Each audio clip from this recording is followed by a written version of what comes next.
Hello and welcome to this episode of Superhero Ethics. Friends, this is the 300th episode of Superhero Ethics. I had totally lost count because we'd counted in a couple different ways that made no sense. But I am so happy to be here because we're talking about a topic that's been like throughout the very beginnings. One of our first episodes was about, is Magneto right? Now we're continuing conversations like that, talking about X-Men 97 with a great group of people. As always, I have my co-host, Riki Hayashi, but we're joined by two people from what is quickly becoming one of my other favorite podcasts, Will Freeland and Steve Stormoen from the Hype Is My Superpower podcast. These folks are reading every Marvel comic book so that you don't have to, or you can if you want to still.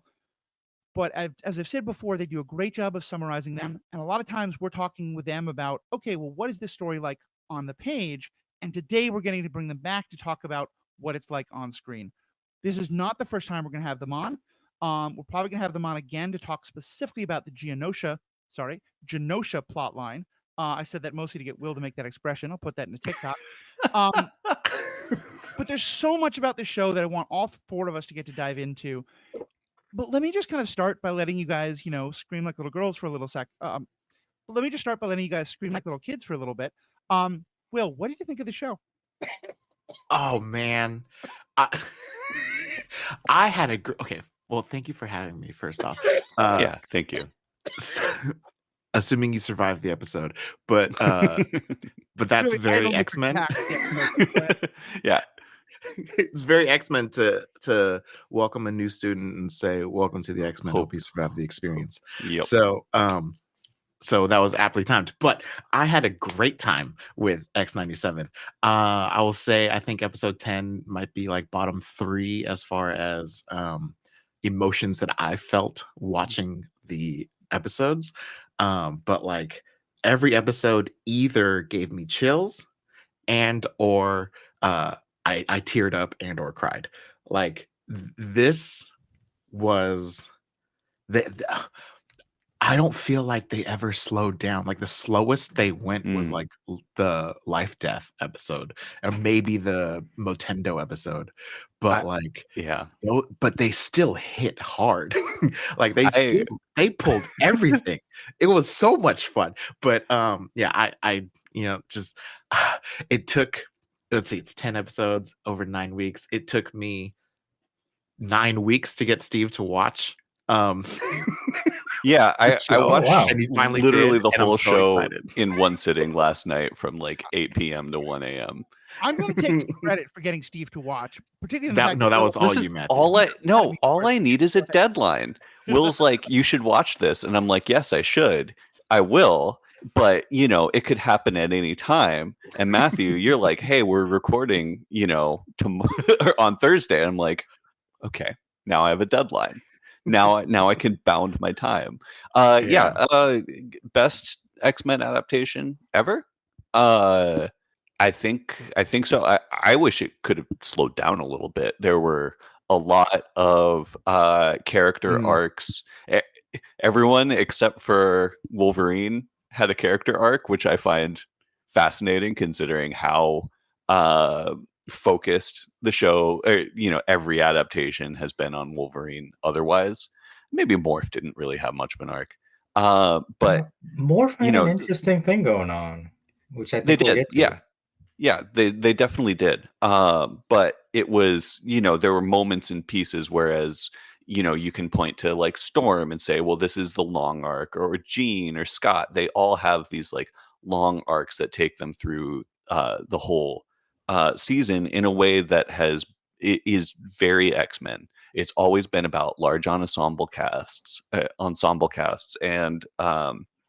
and sort of long, slow burn character arcs that pull them through. So I was absolutely stoked with the way that they loved and paid attention to their characters in this. I wish we had a little more time to get a little more granular with it and have them struggle through their arcs a little bit more. But yeah, it was absolute home run.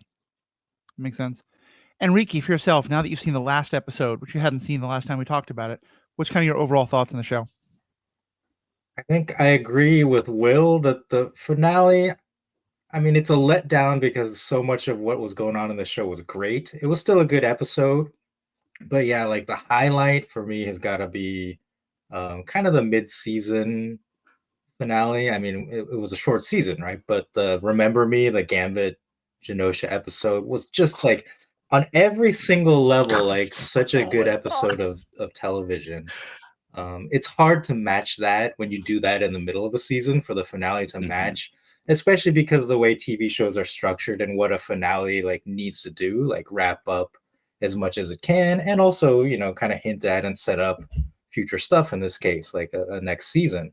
So yeah, like the finale did what it needed to do, but it didn't hit on all the levels that I would have wanted it to, but that's fine. Like it didn't I Right. don't think it needed to do all That that. makes sense.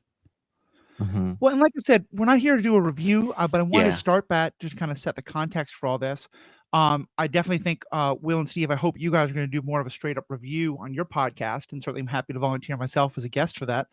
But I want to talk about some of the issues that the show brings up, because part of why we've been talking about the X-Men on this podcast since the very beginning is it's always been one of the comic book stories that really does a great job of not just making it, good guys good, bad guys bad, and let's punch each other, but really raising some interesting questions.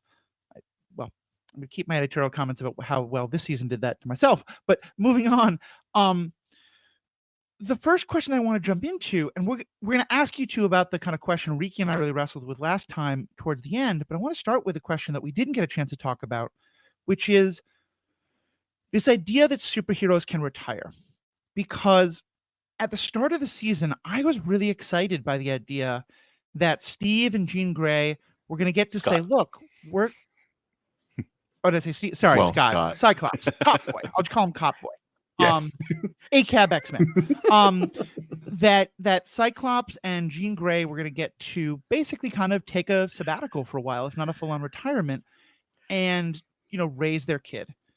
And to me, this is such an important issue because it's one that, I, of course, always care about superheroes for the fun stories, but also for the stories of how they affect us in the real world. And no one that I know about has superpowers. I mean, your hype is pretty freaking awesome. But as far as I understand, it doesn't come from the sun or an X gene. As someone who's worked in the activist field most of my life, the single biggest thing that wipes out activists is burnout, and is the you never take a vacation, you never take a day off because the fight always needs you. And it's something that I see recognized in heroes all the time. And so I'm curious, how did you all think about this storyline of it was presented as them kind of wanting this, but also effects kind of pushing them into it. And then by the end, they don't really get to take it. How did you feel about how this storyline was played out? First of all, I can absolutely empathize with the experience of activist burnout. I think I personally reached terminal burnout. I can almost pinpoint the day in 2010, and I've just been kind of grinding myself past it ever since. Mhm. And so the idea of superheroes retiring, specifically Scott and Jean, has been something that they've tried to do a million times. And this was in the comics, I should say. Right. And just to give a little background, I know we're not talking about the comics, but I think it gives a little Sure. an Yeah, interesting that's sort of. It was the original intention of Chris Claremont, the writer of the X-Men comics from 1975 to 1991, really transforming that comic from being on the brink of cancellation to the biggest thing in comic books and pop culture. And it was his intention to retire characters permanently. And so after Jean Grey died during the Phoenix storyline, Scott met Madeline Pryor, who was not initially intended to be Jean's clone, and they were going to go live in Alaska, and maybe he'd come in for a storyline or something, but he would be basically retired as a character and they would move along. This is not the way that the publishing industry for superheroes operates. You cannot let an idea die. once you have an intellectual property that is resonating with people for whatever reason, and it's really unfortunate for Scott in particular because his arc is so much about family, and the show touches on this really well, I think. Feeling abandoned by his parents, growing up an orphan, and growing up in orphanages and being abused in orphanages, and family is so important to him, wanting a fresh start, needing this sort of connection, and finding this as his ultimate way to be a better person. um but yeah, and that's why it's specifically interesting to view this through the lens of Scott and Jean, um, because the stakes aren't higher for anybody else to be a good parent and to make that the center of their life, and yet his responsibilities to, like you said, the movement, always pull him back in. Mhm. Yeah, I have a specific quote from Claremont pulled up here where he's talking about the Madeline Pryor storyline. It says Scott was going to move on, Jean was dead, get on with your life. It Yeah. was close to a happy ending. Then, unfortunately, Jean was resurrected. Scott dumps his wife and kids and goes back to the old girlfriend. And like Yes. it was not his decision to do the second part, and Not at it's all. really a shame because I agree. Like X-Men, to me, is most exciting when it's like a rotating cast. And like Yeah. so much of the, especially like the visual media has been focused on the Cyclops Yeah. X-Men. But in the comics, like you keep moving on and you have different teams, like much more so than the Avengers, I feel. Absolutely. And it's also, it goes back to sort of the original utopian vision of what the X-Men are.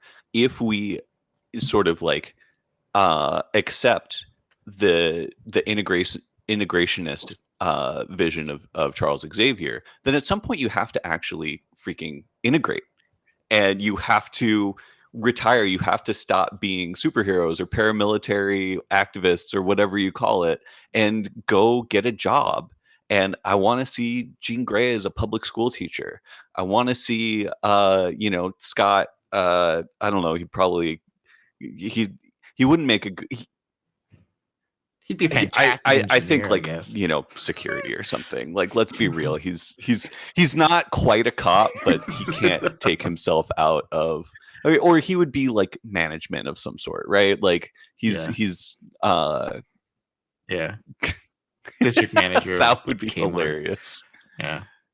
But yeah, like I want to see them get jobs. I want to see them actually integrate. And it's a real tragedy of, like, a contradiction of the way that we do IP and the way that, big companies hold on to characters forever, that they're never able to actually fulfill this core part of their own the moral arc of the X-Men. Right. I mean, it's the same way you'll never see Batman actually fix the city and government and police department of Gotham to the point that he can just go back to being Bruce Wayne somewhere. Sure. And he'll never age, even though every child he adopts does. And I think you make a really good point there about the kind of what that storytelling does, because I started with a burnout of activists because that's kind of where I've seen it most prevalently. But I think this is true with everything. This is true with the person whose parent is sick, and like, their sibling might say, like, look, go take a vacation. I'll take care of mom for a week or two, but it's hard for them. The person who your boss isn't hiring enough people, and so you take it upon yourself to, like, we have to help keep, make sure that the cook doesn't have a bad time because we're not here, because you can't ever take that break for yourself. And it's interesting because you kind of started getting into the second that I think is very related, which is the idea of like individual versus ensemble stories. And I think that that's very linked, because I think that there's a topic that we've talked about on this podcast before, is that, the great man of history idea, the, like, one person can come along, or one small team of 4 or 5 people can come along and they can fix the world. That's not actually really how the world works a lot of the time. And it's kind of a dangerous idea, and to be pushing that all the time. But as you said, also a story about 100 X-Men, like, I think Justice League kind of pulled it off, and I think Star Wars: The Clone Wars kind of pulled it off. But it's a very difficult thing to do, and I never expected that they would take Scott and Jean Grey totally off the field, but I think I would have liked it a lot more if they had really gotten to allow themselves to retire, and for the first couple episodes they were not really part of it. And then like the stuff with their baby and like what happened with it and how it all ties into the larger story. If it had been a kind of like, yes, events pulled them back in, but the general attitude of the X-Men had been not, oh, you're abandoning us, but just you did your part. You fought the fight. Now it's time for new people to step up. Yeah, Wolverine really dropped the ball there. Unfortunately, with the way that X-Men the animated series left the storyline, like what they did with the Madeline Pryor stuff in this series was okay, but it didn't allow for that because they, as Steve said, Madeline in the comics is a actual like distinct different person when we meet her. Like she's Madeline Pryor. It's like, oh, but you look like Jean Grey. And I think she actually like slaps Scott when he suggests that and gets mad about it. So yeah, like that, it would have been cool to see that play out and have Scott, as you say, off the board for like even a whole season. And then at the end, like, stuff happens. And when we were talking about like, do soldiers get to retire? Like, I was thinking of John Wick, he's the retired hitman, and having like a John Wick style return for Cyclops, where he's like, I guess I'm back, and like digs up his old visor. Like that would have been really cool for me, and like a good way to have him off for a while and be happy. But yeah, like people want to see their favorites come back, right? Unfortunately, yeah, I want to see that is how like Cyclops. Yeah. Oh God. No reality has ever had dad bod Cyclops. Can't call him Slim anymore. Yeah. Yeah. It also, just quick sidebar, he uses his powers in such cool and inventive ways in I know. They finally did it. They finally were like, it's not just like a laser beam. Yeah. It's concussive. Yeah. It's force. It's not. I will say I found like. It's not that I found him more interesting in this than I found him in other things. It's that I found him interesting for the first time, which is a real compared to every other. It's an accomplishment.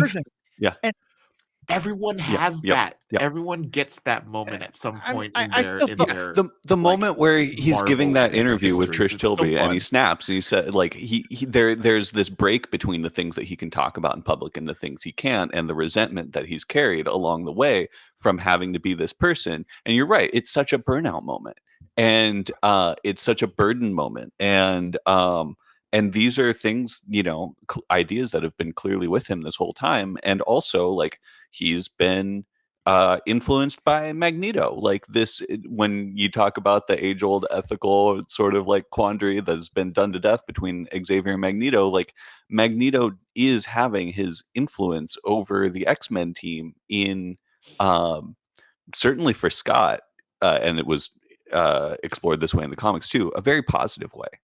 Right. Yeah. I can see. Like that. Oh, go ahead, Riki.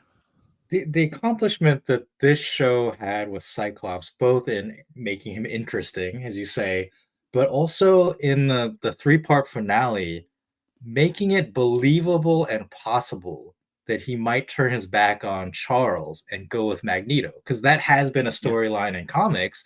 And I thought that the way they played it and the speech that he gives when Charles comes back, I was like, oh, is he about to leave? Like, are they going to do that with him? And it still could be, they could do that storyline in the future because they've set this up for his character, that he has had this break. Yeah. I think it's great because like so much Cyclops media has just been boring Cyclops, just like the good soldier to Charles, and he like never questions him. And this was like, I love it because so much has been Wolverine centric in X-Men. It's like, yeah, like give us the good Cyclops or like interesting Cyclops. Thank you. Absolutely. Yeah. And so that's 100%. A good segue to the next topic, because although I'm sure we'll keep talking about all of these, as you were kind of saying, Riki, I think one of the one of the things they did is that we didn't spend the whole time comparing Cyclops to Wolverine. I think they made kind of Wolverine a punk in most of this, and like not in the good way. I don't know how the writers were just like, okay, screw Hugh Jackman. We're making Wolverine just a terrible character. But I really appreciated that there was no love triangle between. It was just like, no, she's pregnant with his baby. Like they are happy together. Sorry, Wolverine, go kick rocks. But then, I guess the Madeline Pryor story is kind of interesting. Although, like to me, you gave me Spider Queen for one episode, and I was like, I'm sorry, Goblin Queen for one episode, and I'm convinced that the new hot couples cosplay should be Jareth the Goblin King and Madeline the Goblin Queen as the cross thing, because like her outfit was just phenomenal. Yeah. And then after that, everything else was let down. But this was the toned down version, Matthew. It sure was. Fair enough. Yeah, I did Google it earlier. She was wearing a lot more. She's using 5% of her mental powers to keep the covering over her, to keep her outfit legal. But Google it if you think I'm kidding. It's really ridiculous. But my question is, so then we get that love triangle, and we get Rogue and Cajun Man and Old Man Teacher, and like just all of these love triangles. Gambit. Why do people think we need like it? To me, it felt like very lazy writing in terms of just like, here's a cliche, let's just do it again and again and again. I mean, they're honoring the original characters and stories to some degree, right? Like these are relationships baked into the X-Men. I think the problem here was that they just rushed it, or like didn't give it enough time to breathe in the way that like a good, more romantic centric story would give these time to breathe. And it just kind of had like a beat here, and then you have to have a fight, so like that happened, right? So yeah, I agree with that. And activist polycules are messy, you well, if polyamory was ever suggested for a moment, I would have a different conversation. Like I think of it as like co-ed high school groups, this kind of thing happens, but when you take it from high school age to young adults and then put them in life and death situations that they live through together, like those kinds of passions happen. But I also agree there wasn't enough time spent on these to really make it feel organic. But I also I think they could have just skipped over the Magneto Rogue thing. Like it's a thing from the comics, but like it's so much worse. How old was she? That is so much worse in this show. Yeah, how old is she? Because she was in the comics when Magneto and Rogue have their pairing. Rogue has been a member of the X-Men for a while, and she's much more grown up than like before she meets the X-Men, while she's still living with Mystique, her mom. Like that is truly troubling. But like, so I think that's something that could have, if they had spent more time, because the whole like intrigue for Rogue is that it's somebody that she can touch, and so like it's this drug that you can't have, and then someone shows up and they're like, look, you could have this literal part of human affection with me. And so like she can do, if they gave her time to do this like mental anguish of like, it doesn't make sense, this doesn't work, but oh my gosh, I can touch. Like I see that playing out better with more time on her side, but even not then, on his side. I still don't think it needed to happen. Sure. No. Yeah, more Rogue internal struggle time and like figuring out where she actually sees this play out, instead of like total of like maybe 10 minutes of 5 of it being like, hey, this has happened in the past, and then 5 minutes of her giving him a kiss and being like, well, maybe that's not right, and moving on. The whole thing felt really off. More. Particularly because like obviously Magneto was the one she could touch, but also it did feel like she like Scott was being a lot affected by Magneto's ideas, and of course, like you talked about Scott's speech to Professor X, and I think that was a decent one, but I really loved what Rogue had to say to him about, to Professor X when she walks away from him, and then of course joins Magneto for a bit before the writers decide to stop. Well, I made that point. Never mind. Sorry, I'm so angry about that. But putting that aside, So the fact that and then when both Magneto and Cajun Boy, Gambit, when they both are believed to have died, and she has just been professing her feelings about Magneto, and all of a sudden she's like, "Oh my god, I can't believe Gambit's dead." Magneto who? Mm-hmm. She doesn't have a moment of grief about him. And yeah, that just felt like I hear what you're saying, and I think love triangles do form sometimes among teenagers or adults or any adults of any age, but making everything a love triangle just felt kind of it's not that it's like love is this messy, it's that felt way too neat. To me, what would make more sense is yeah, these people are together, but this person has a crush on that person, and that person has a crush on yet another person. Sure. Just if you want to go that way, go a long freaking chain. Yeah. Or just maybe just back off that a little bit. Yeah, I would have preferred a more deft touch on Magneto in particular there, and having him, maybe Rogue is pursuing him, and he's like, I don't know, you're really young. This is weird. She's like, but we can touch, even though her heart is somewhere else. I don't know. Yeah, that could have been done much better. And I think it was mostly done for plot reasons to build up Gambit's sacrifice and then also her defection. And it was less about the plot of the romance and more about bringing those character arcs to a specific point, which is unfortunate. Yeah. Mm-hmm.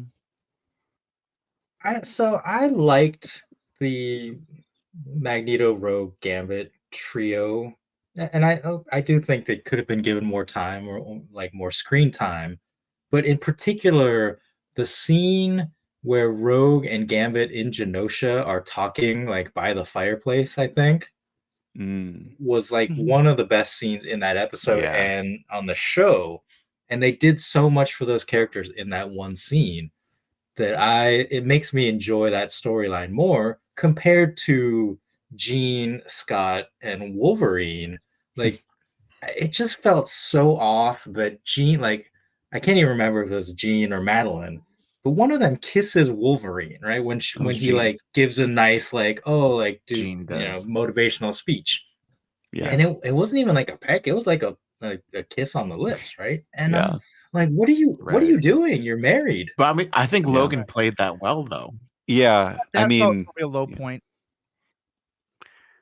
Yeah, I don't know. It's the type of thing you either let go or it bugs you. I feel like it's again, it's something that's happened in the comics. It's a thing that they had to sort of they had to close definitively Logan's interest in order to make the story more about Scott and Jean and Madeline, and because that was such a ongoing part in the original show of Wolverine's just ongoing obsession with Jean. I think they had to find a way to close that off more or less definitively in order to refocus those character arcs elsewhere. And I will say, I thought at first it was going to be Logan gets with Madeline in a way that look, they both get to be with Jean Grey, and that would really have made me mad. Yeah, that would have sucked. All this though actually Scott's brother ends up with Madeline. Yeah. Bring it back a bit to the Rogue Gambit Magneto part of it, though. I think the other thing is that part of why these stories frustrate me sometimes is that they always pit it as though the only thing that competes with romantic love is another romantic love. Whereas I feel I think you could have told mostly that same story. Granted, the idea of can she touch another person or not, and how important is that? That feels like it should get a lot of attention if it's going to get any attention, and as we discussed, it didn't.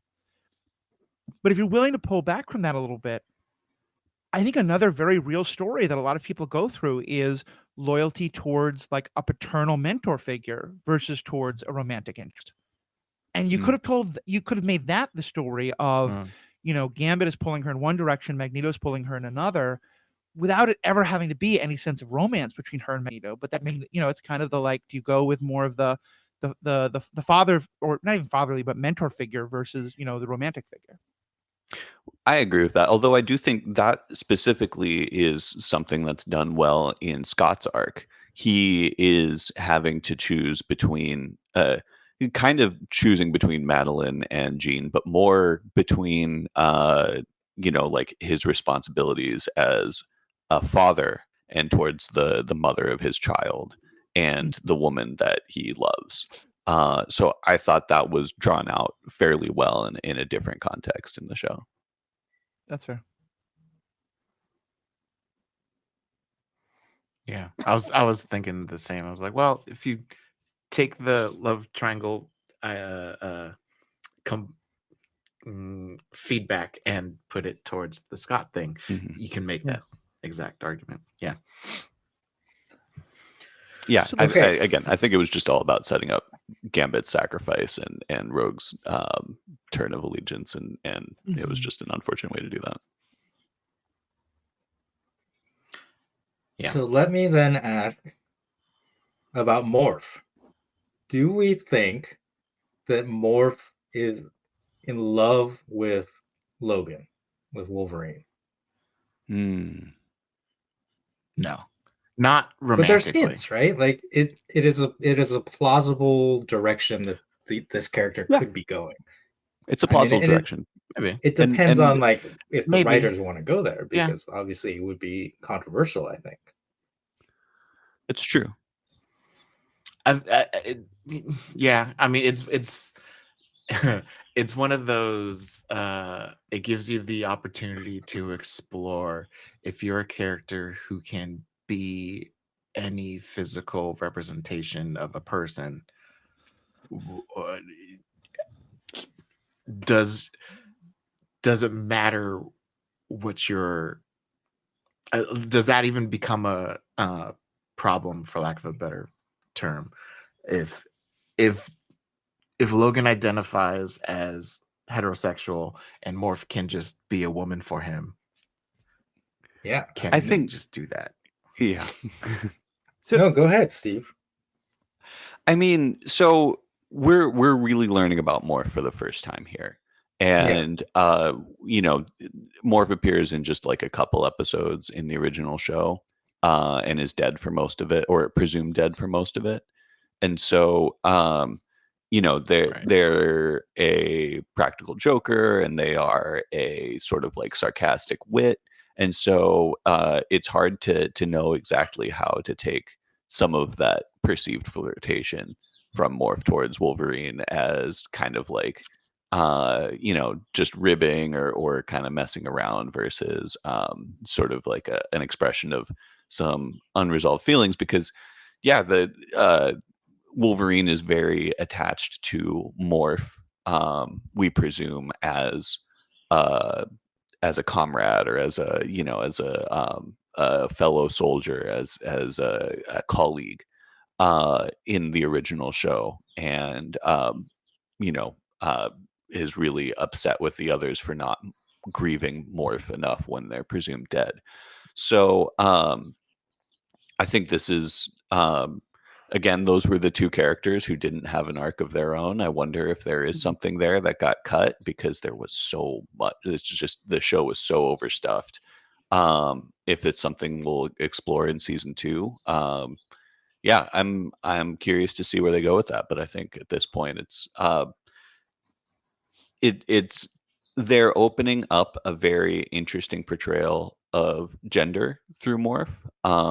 And when your presentation is fluid, your gender identity likely will be too. And so I think that there's room for this. I think they may have been a little bit afraid of backlash, or they wanted to kind of ease into it. I think Morph is only referred to with they them pronouns once in the season that I caught. By Rogue. Yeah. And so so I again, Morph is an extremely new, despite having been in the very first season, the episode of the original show, relatively new character in terms of somebody who we're exploring and giving a personality to. And there is not much Morph in the original comics outside of alternate universes.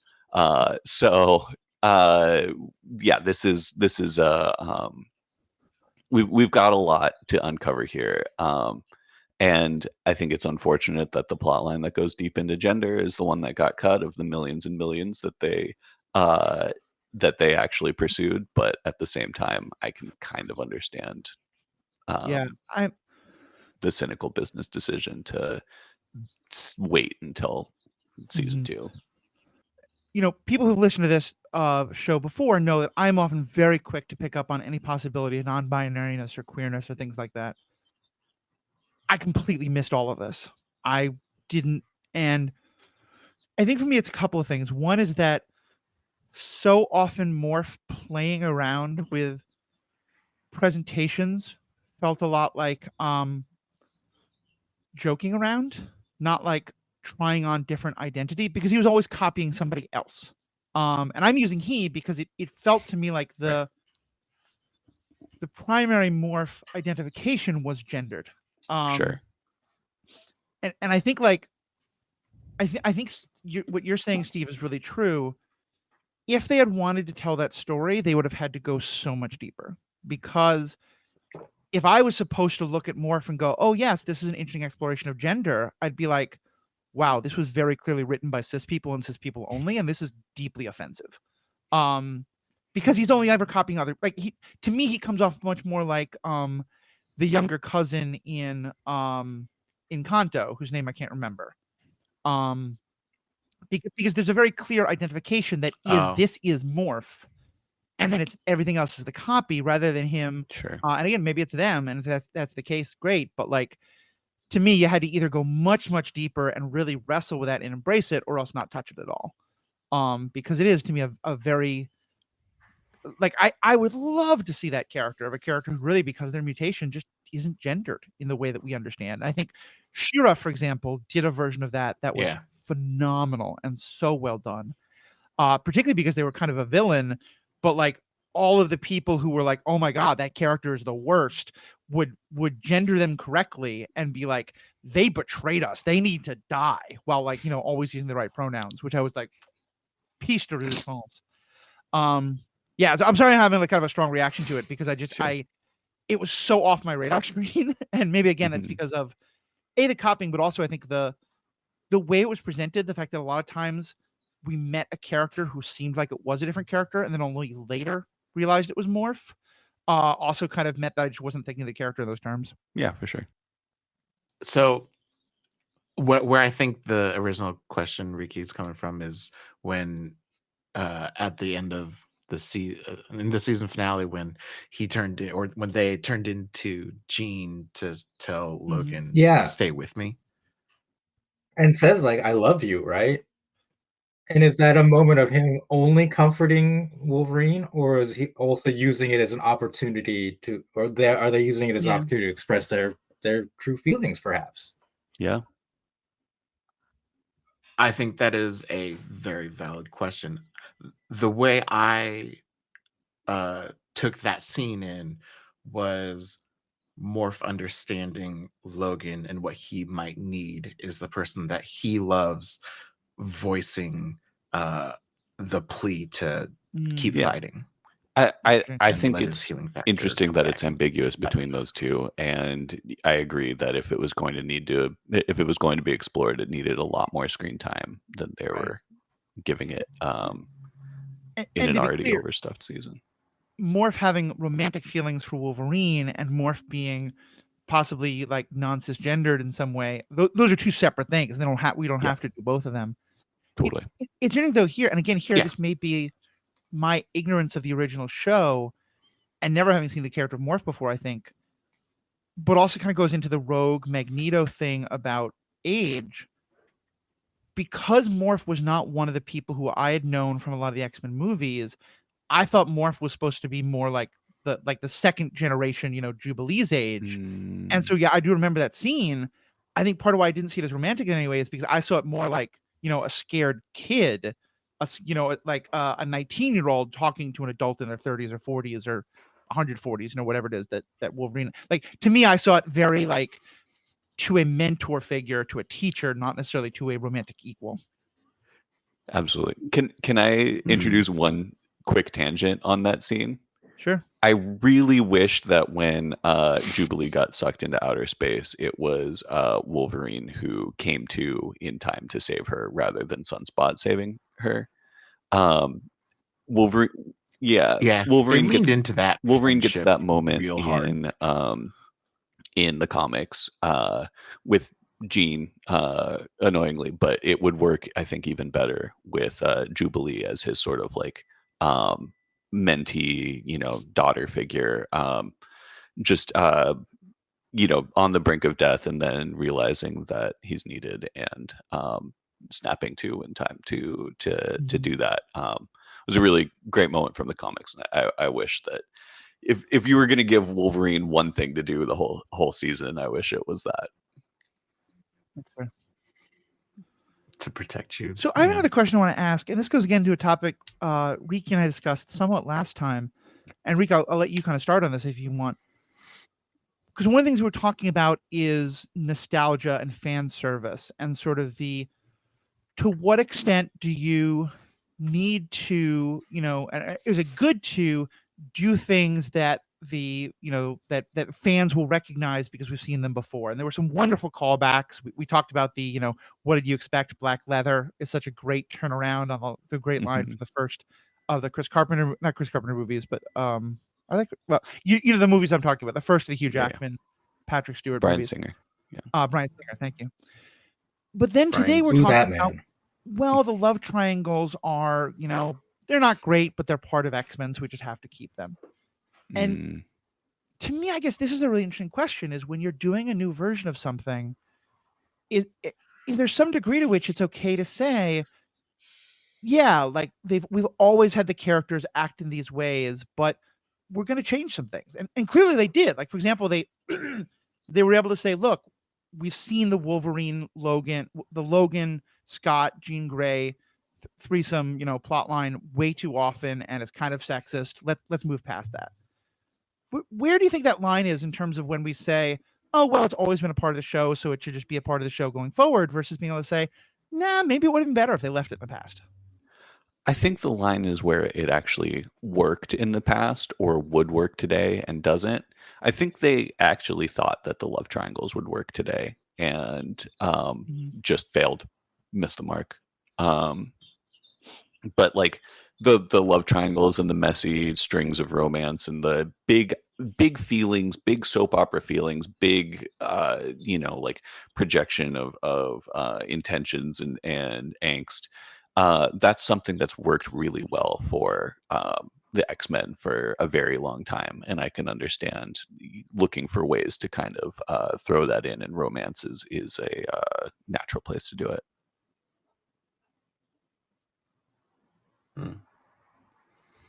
Well, and just in general, there's a larger question. Like, not even with that.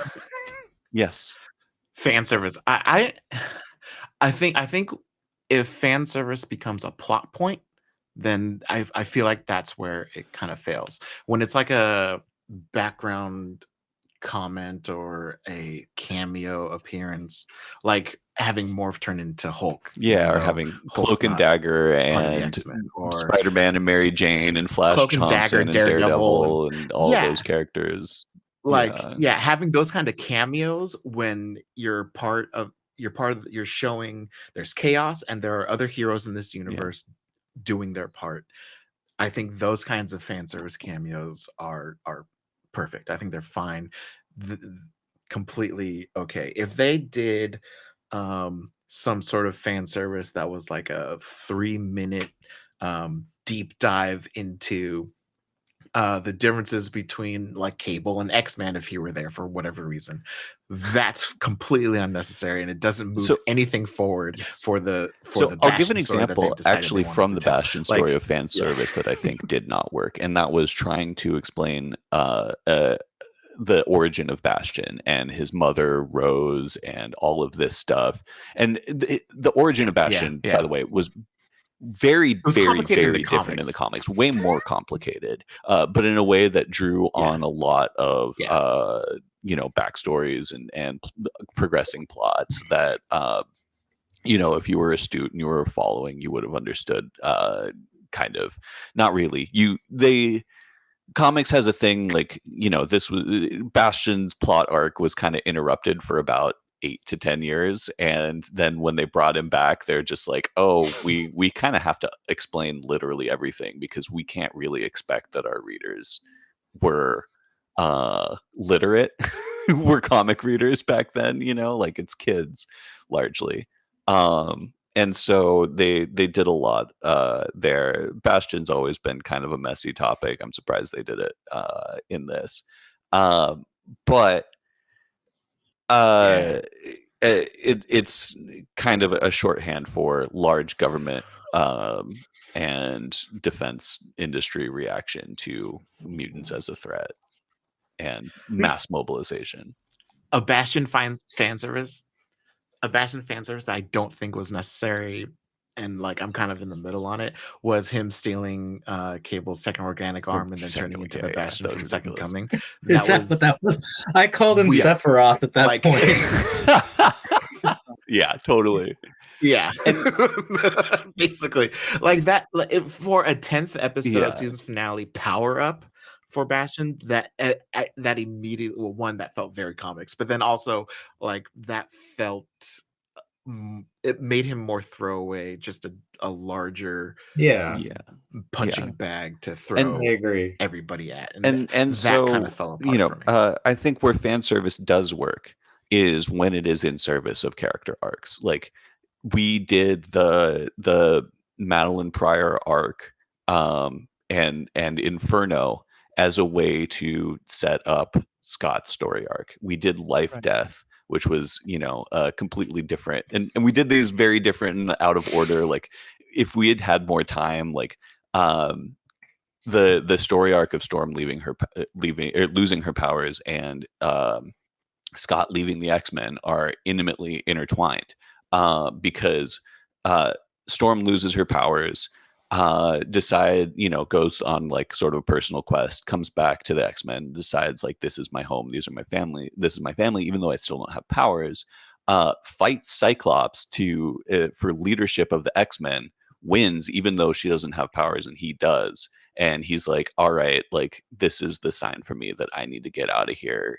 This isn't my place anymore. I'm going to go raise a family.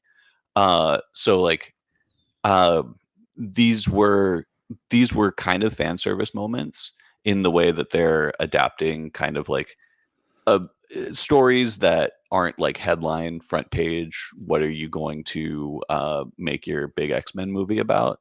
But they worked in the way that they are in service of character arcs and telling sort of like the broader story of what you're trying to do with X-Men. And I thought that is an example of good fan service. I guess what I'm trying to ask about though is not fan service, but more the opposite, which is how far do you think they can go in terms of changing things that people think of as central to this? And obviously some people are going to get upset, and that's not. I'm not worrying about the edgelords are always going to edgelord, but in terms of like, okay, so we don't have we don't have in this version the love triangle with Logan and Scott. Clearly it seems like most fans are pretty okay with that. You were saying before that, well, we kind of have to have the love triangles because that's what we have, but like it sounds like also you could have done without the love triangles and fans wouldn't have been that upset about it. I'm kind of curious kind of how you all feel about that. Like, could you have had Magneto actually not turn evil for part of the story and had fans be okay with it? Could you have had like Professor X literally never come back and have fans be okay with it? Because it does seem like a lot of times when I point out things that are like, this didn't feel the best, the response is, well, but that's always been the story. And I guess I'm just kind of curious of how far can we go and say, well, maybe we can make it a different kind of story without it no longer being the X-Men.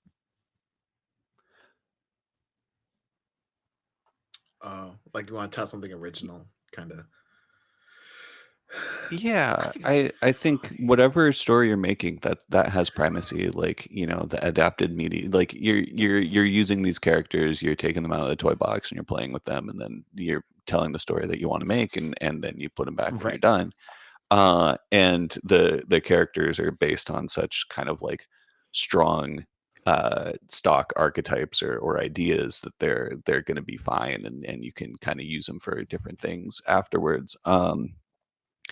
I think to go with your example though of why does Magneto act like this, and then why does why is this sort of like the why do we bring Charles back?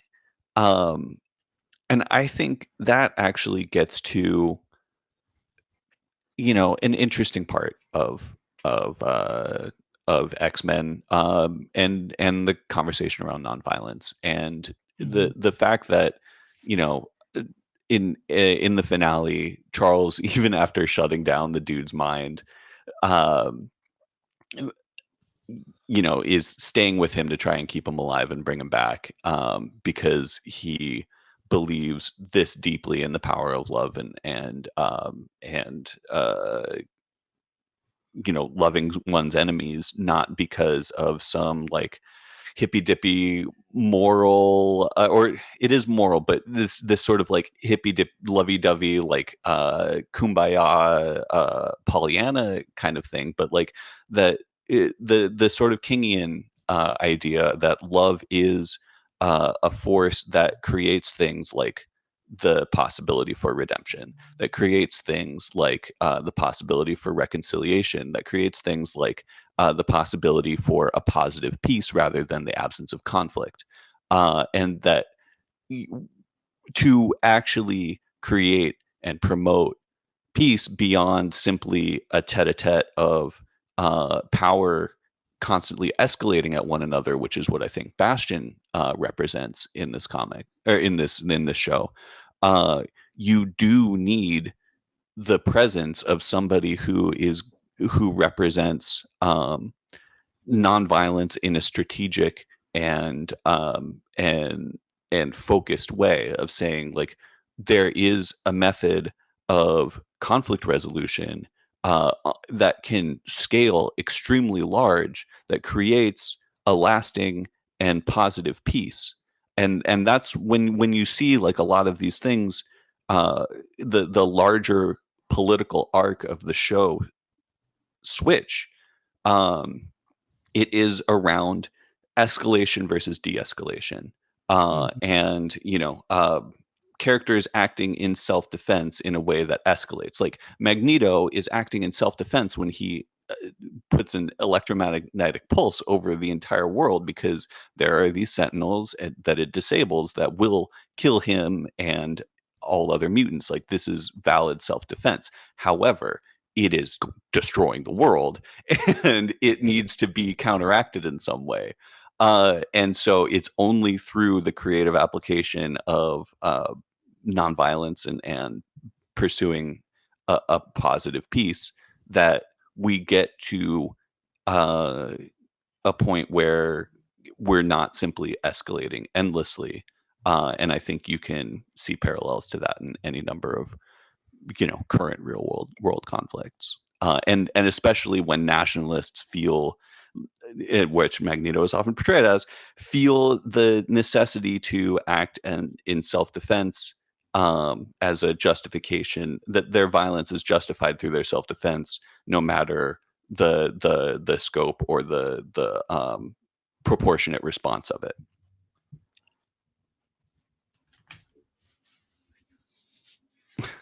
That's a better response than I could ever come up I, with. I do want to point pass out that when Magneto does it, he's not under attack.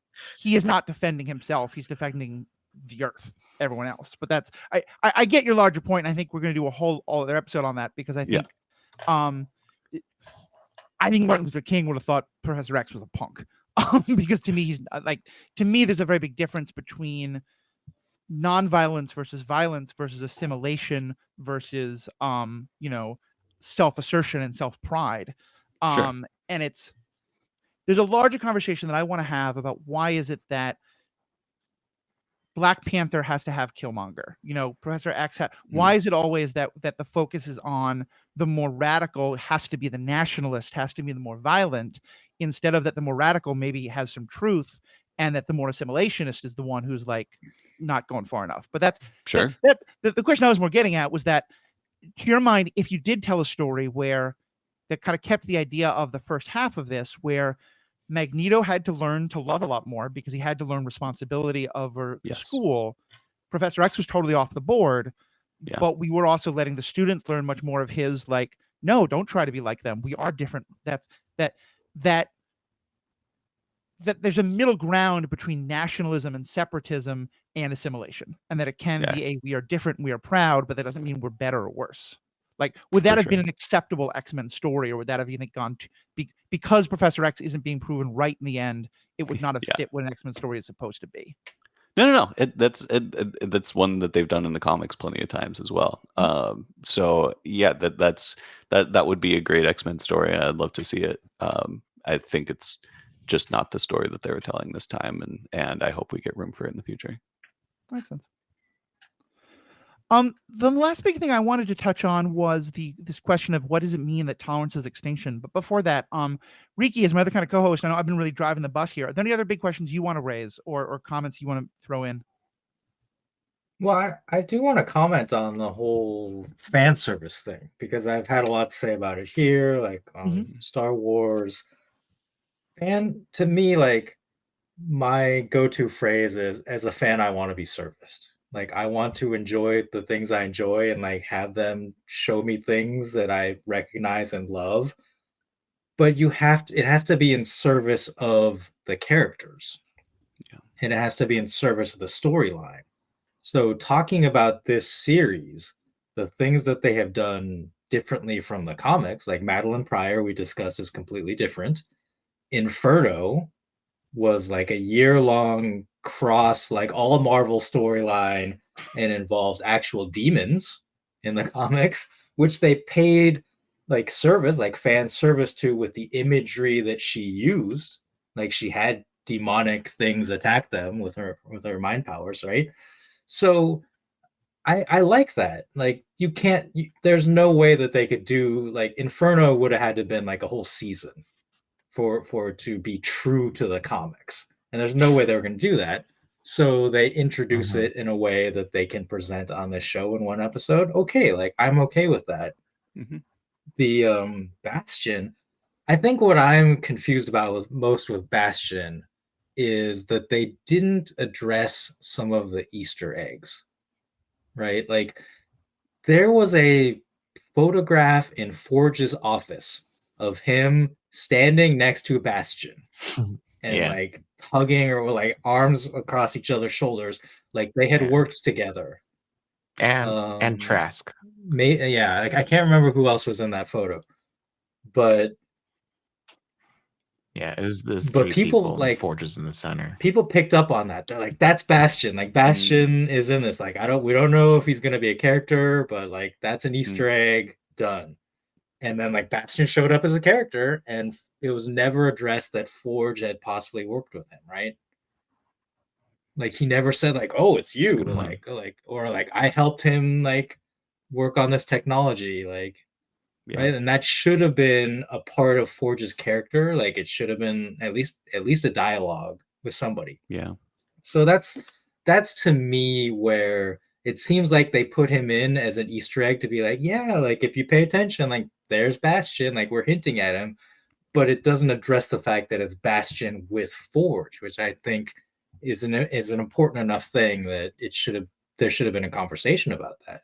So it seems like that was like a bit of fan service that kind of got lost in the shuffle. Like, they wanted to sneak him in there early on, but then like we forgot or whatever. Yeah, that makes sense. Yeah. They leaned more into the fact that Forge helped build or design the gene nullifier, cloaking or deactivating tech, with the Trask part of that picture, but not not how Bastion was involved in all that. Well, this actually lets me segue to another related question that Riki and I talked a little bit about last time. I want to hear all three of you say more on.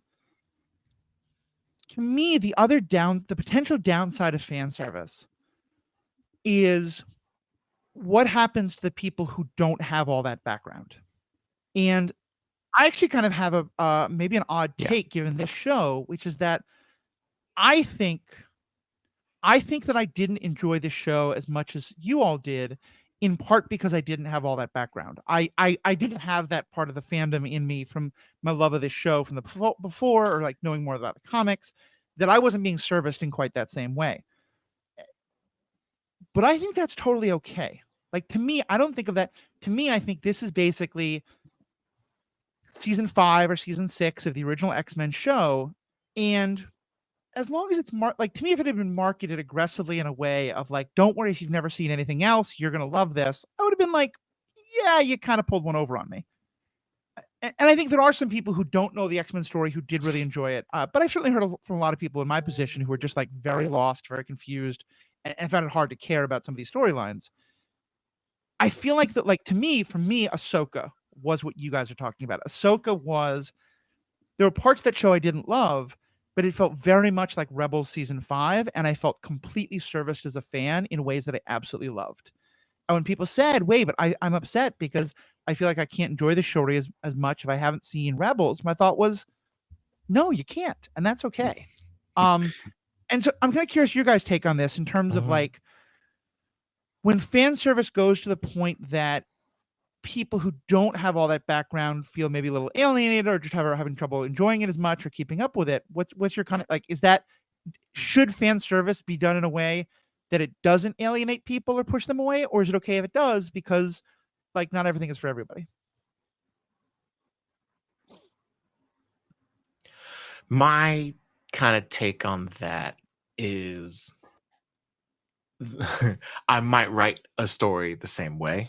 In the sense of like, if I write a story that has fan service and then I can also like allude to larger things or allude to things that may or may not have happened in the past and they just kind of reference it, then my best case scenario is, say, if you have 50 fans and then 50 new watchers, if ideally a majority of those 50 new watchers are intrigued, like they get brought in by the story and they're intrigued enough that they want to ask others about, hey, what do they mean about that? And then my story that I wrote is perpetuating out and it's creating newer fans who are actively exploring my universe and not just the one story I told. But then there's also going to be, I understand that there's going to be a number of those new fans that are going to get turned off by that. But my hope as the writer is that there are more new fans than there are people who Yeah, got left there's a behind. saying in comics, every issue is somebody's first. And it's been abandoned over the years. But the idea was the idea was that you want to keep a lot of your core concepts very accessible, that you want to reiterate who all the characters are, what their powers are, what their situations are, and where they are in their individual plot arcs every single issue. And you end up with a lot of sort of very non-naturalistic recap dialogue, tons and tons and tons of extraneous exposition, in order to help fans who are coming in keep up. And that is, I think, was extremely effective in terms of creating successful story, franchises, and successful like resonant characters, and building a fan base where people can jump in and feel like they might not understand everything, but they'll figure it out over time, and things will become through. They can jump in wherever, and they won't necessarily. They might have missed out on some good stories, but it won't be completely over their head. And I think the reason that that's been abandoned in comics, and I think the reason it was abandoned in X-Men 97, is that having all of that extraneous or repetitive, redundant exposition, or going out of your way to keep characters going too far from their like true north as a concept, gets in the way of this sort of prestige style storytelling where you have characters who grow and change over long arcs, where you have, dialogue that sounds more natural and more just like less awkward than somebody saying, like Storm announcing what her powers are every single time she uses them, or Gambit. I really think one of the biggest reasons why they killed off Gambit was because his portrayal in the original show is the least compatible with just somebody talking like a goddamn person. I'm sorry, can I swear on this? Yeah, you can. Okay. Because he talks about himself in the third person. He's ridiculous. He is such a bizarre cartoon character with this impenetrable accent. And I loved him when I was a kid. I literally thought I was Gambit. But he is ridiculous as a character if you're trying to tell a story with like more prestige oriented or up jumped themes and ideas and storytelling, which they're clearly trying to do here. And so I do think that was a casualty of that. Yeah.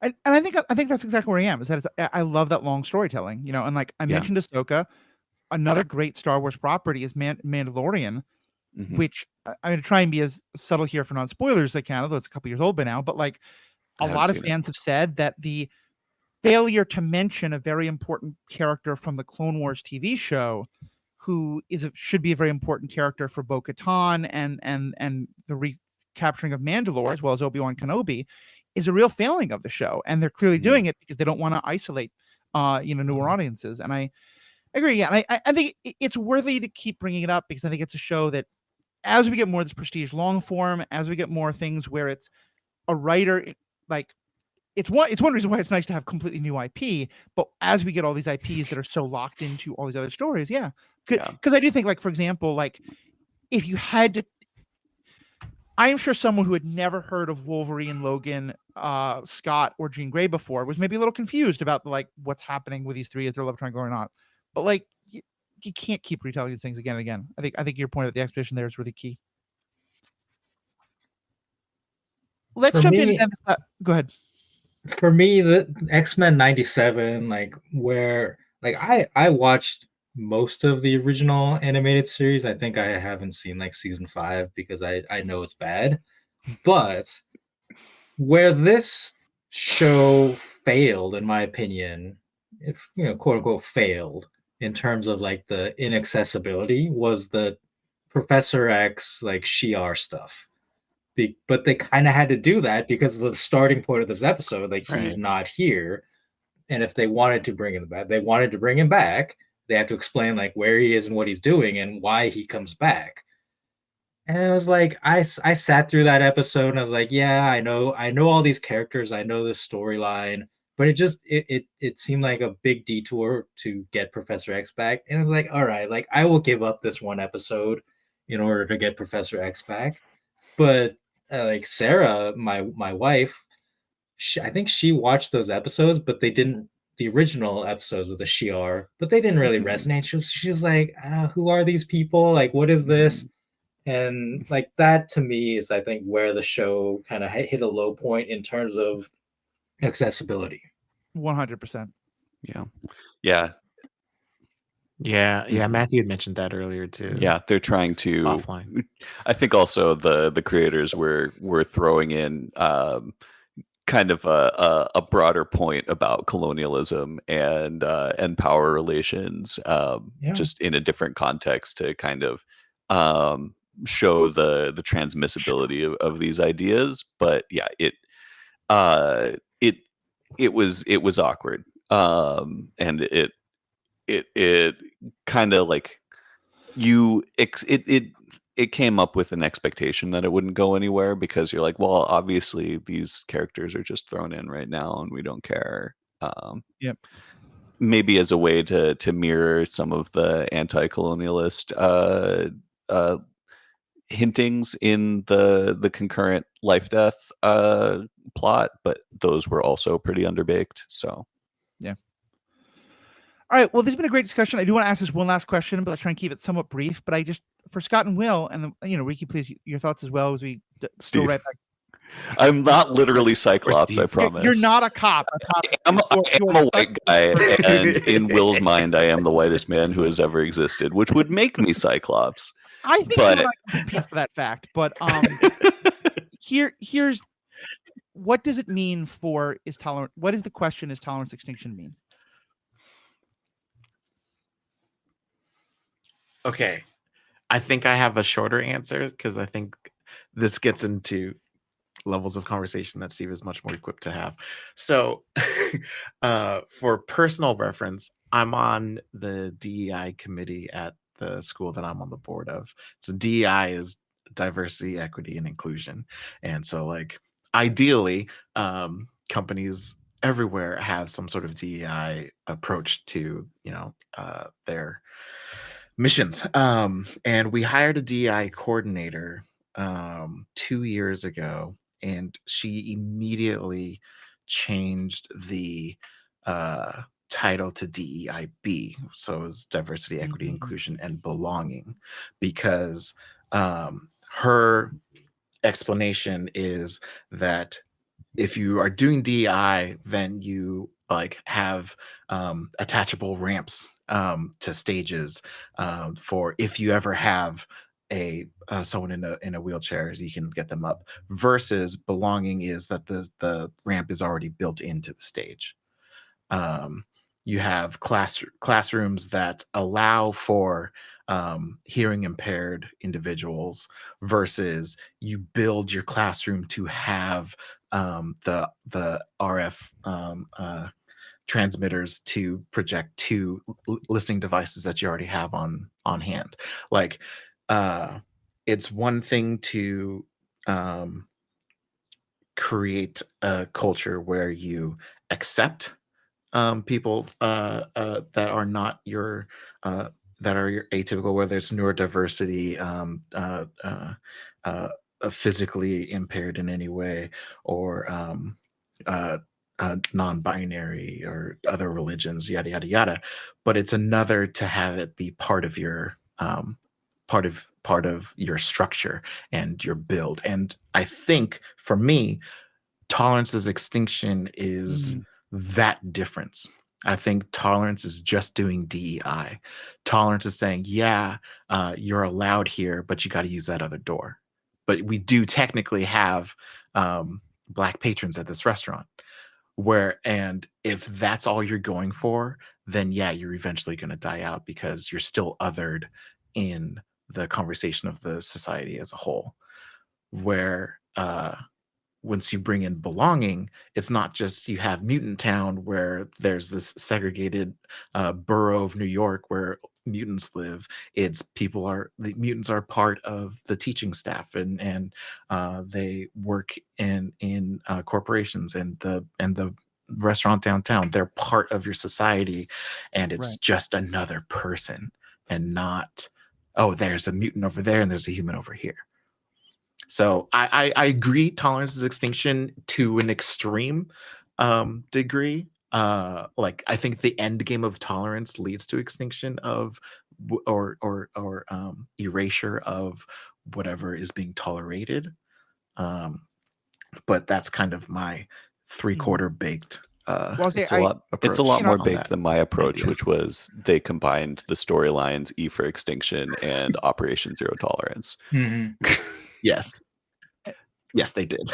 They absolutely did. I think they did a great job there. And like in the episode that Riki and I did before, I tried to basically explain. I think you explained much more succinctly than what I was trying to say, which is that I think that's to me that's the interesting part of what they did, is it felt like they were using this phrase in two different ways. One of which being the much more like the Bastion way, but yeah, also this idea of and here's where I do think Magneto was making a very important point of if all we're asking for is to be tolerated as mutants, then we're going to go extinct.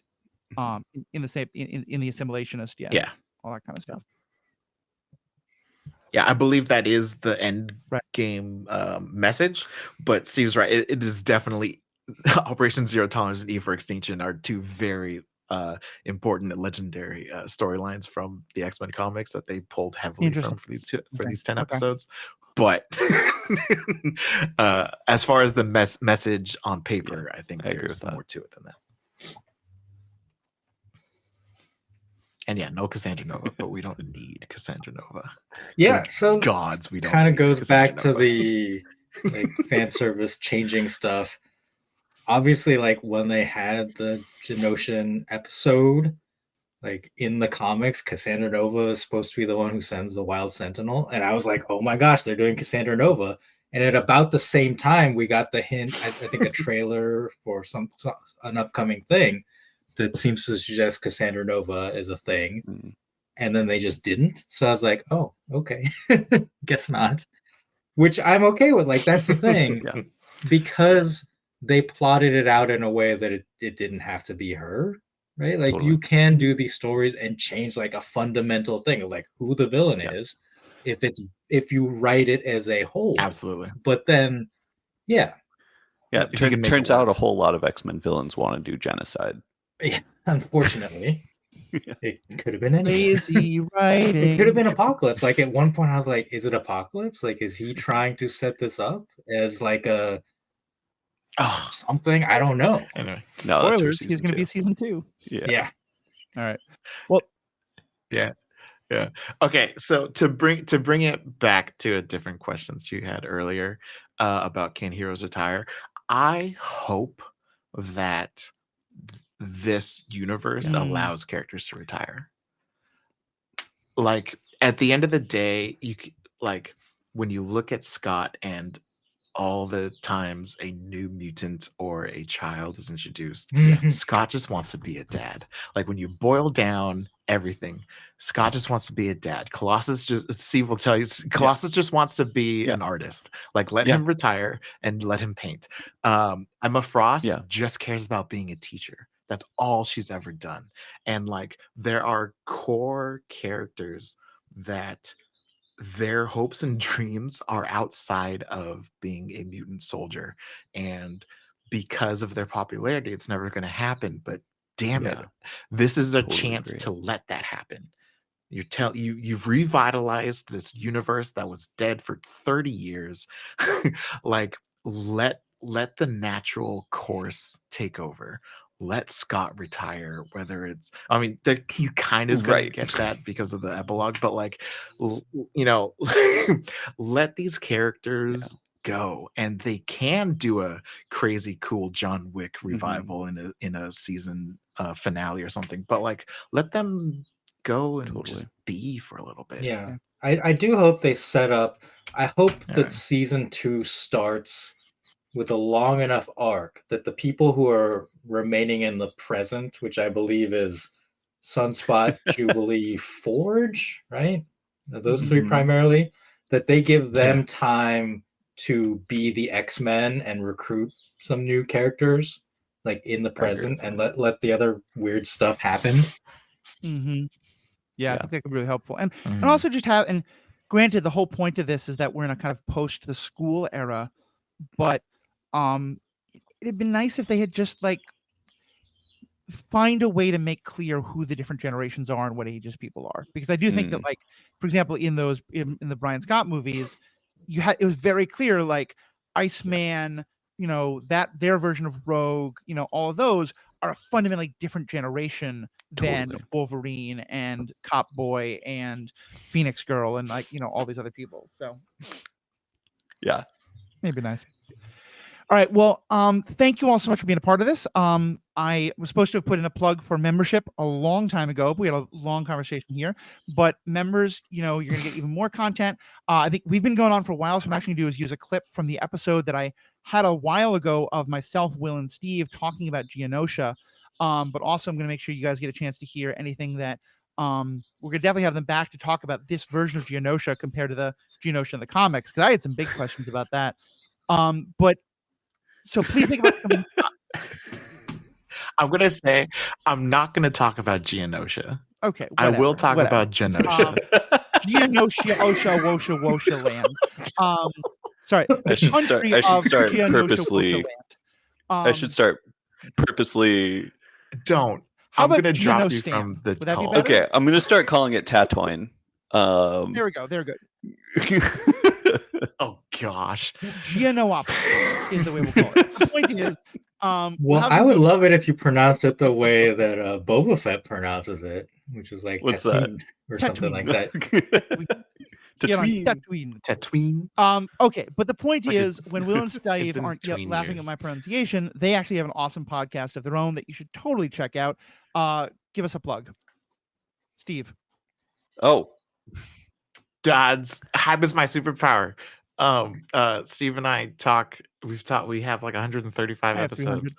Go and check them out. We read a lot of comics. In case you haven't noticed, Will and I have been best friends our entire lives. We read a lot of comics and we hang out and we talk about them. If that's something that sounds like something you'd enjoy, come check us out. It's called Hype Is My Superpower. It's wherever podcasts are potted. Yeah, and I get it's a great podcast. Things. Check it out. Even if you're like me and you don't know many of the comics, they actually like give you enough of a picture to really help you understand the content. You guys do that great job of like melding fan service with not alienating people. So thank you. I always love that. Will, also, you tend to do things on stream as well. I do. I'm on Twitch, Silver Dreamer, Silver with a Y. I build building brick sets, like if anyone's watching the stream, everything you see behind me, like a Mega Godzilla and Taj Mahal and Bumblebee and stuff, and model kits and stuff. And then also on Sunday evenings, I read Marvel comics. It's against copyright, so don't tell anyone. Don't tell anyone.